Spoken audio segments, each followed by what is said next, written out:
The whole list of what she had was in this list. It turns out that Tina Furrows is the niece of Margaret Simon, who was an MGM worker. I think she was a wardrobe mistress, although she might have been a script girl too.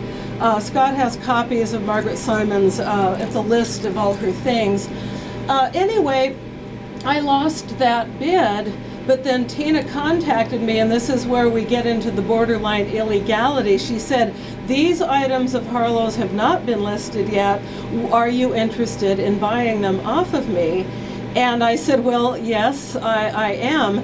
Now, some of the things she had were things that Jean Harlow had given Margaret Simon, because as we all know, Jean Harlow was really democratic and generous, loved to give presents and things. A few things were in Jean's dressing room, and they were still there when she died, and were her personal property. A couple of things are from William Powell, as you'll see.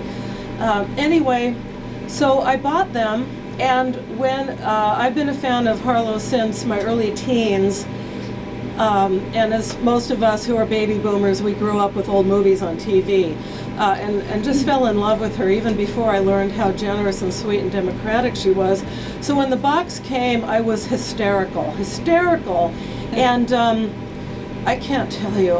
Anyway, it's been such an honor for us to come to Hollywood and go on these dearly departed tours, go to places where our favorite stars have lived, go by Jean's house, to, a couple doors from where Marilyn and Joe DiMaggio lived, and I cried underneath the mausoleum where our baby lies. And when that mean lady was still working at Versailles, I begged, I had flowers, and this is the early 2000s, I said, please, no, please, no, only immediate family. And we met some of Jean's cousins from Kansas and whatnot.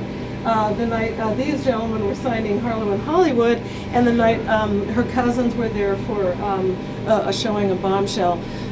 So anyway, when Scott and company got their office front, and I'm a nut anyway, but one morning I woke up and thought, Jean Harlow was democratic. She was a generous, giving person.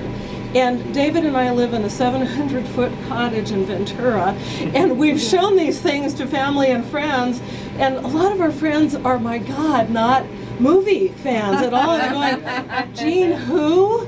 And you just want to dump these people or slap them. What do you mean, who's Jean Harlow? Well, you know who Marilyn Monroe is? Well, if we didn't have Jean, the baby, then we might not have had Marilyn and all the other ones who came later. So that's simply it. And I believe Troy's mother donated the cabinet. So let's give a big hand to Troy's mom, whom we got to meet at the anniversary. Yay!